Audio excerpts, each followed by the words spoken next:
আল্লাহ কয় তোমরা সুদি কারবারে জড়াবা না। আল্লাহর আয়াতকে অস্বীকার করে সুদি কারবার করে, কিস্তি তোলে, লোন তোলে, আসে না না। তো এই ইসলামপুরই নাই, নাম কি ইসলামপুর, নাম কি ইসলামপুর। ওরে বাপ রে বাপ, ইসলামপুরের মানুষের কাম অক ইসলামী কাজ সব। হ্যাঁ, সাবধান হয়ে যান। আমাদের কুষ্টিয়াতে এক অফিসার, আল্লাহ বলছে ওয়ালা তাকুলু আমওয়ালাকুম বাইনাকুম বিল বাতিল, খবরদার একে অন্যের সম্পদ বেহালালি করে জোর করে তালগুল পাকায়া খায়ও না।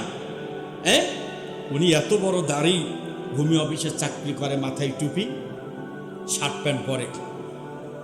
রোলামের হুজুরের মতো এক হুজুর গেছি, ওই একটা কাগজ নিয়ে যে স্যার একটু স্বাক্ষর করে দেন না। তো উনি বলছে দিতে পারি, শর্ত আছে। কি? 2000 টাকা দেওয়া লাগবে।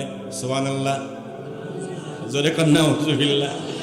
হাই রে, এও নামাজ পড়ে, মাথায় টুপি, আবার নামাজও পড়ে, 2000 টাকা চায়। উনি ডাক দিয়ে বলছে না না, আমি নামাজ পড়ি, ঘুষ দিতে পারবো না। ইনিও নামাজি, বলছে টাকা ছাড়া স্বাক্ষর করতেই পারবো না। কি নামাজি দেখেন, আল্লাহর এত অস্বীকার করে বসে আছে। ইন দি মিন টাইমে মসজিদে জোহরের আযান শুরু হয়েছে, আযান শুরু হয়েছে।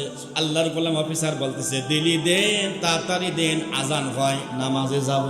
ওরে বাপ রে বাপ, কি নামাজি গো, দিলি দেন, তাড়াতাড়ি দেন, আযান হয়, নামাজে যাব।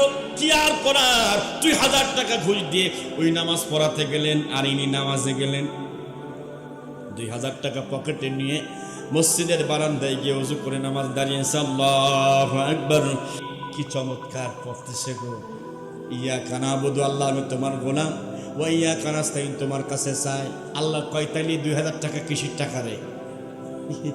এই টাউট, 2000 কিসির টাকা, ঠিক কি না? যারা আল্লাহর আয়াত অস্বীকার করবে, আল্লাহ তাআলা বলছে আসো তাকওয়ার কাজে, ভালো কাজে সহযোগিতা করো, অন্যায় কাজে সহযোগিতা করো না। যারা দীর্ঘদিন ধরে জুলুম করেছে, অত্যাচার করেছে, নির্যাতন করেছে, গুম করেছে, খুন করেছে, একদল, আর একদল মানুষের মাথায় একই চিন্তা ঘুরপাক খাচ্ছে। যদি ওদেরকে সাপোর্ট করো, সমর্থন করো, কিয়ামতে তাকায় দেখবা তোমার আমলনামায় একদম ফাঁকা। আল্লাহ আমার সে তাফসির মাহফিল করে গেল, এই মধ্য ইসলামপুরে তাফসির মাহফিল, কোরআনের আয়াত শুনলাম 10টা করে ডেকি, সেটা করে গেল। খুব সাবধান।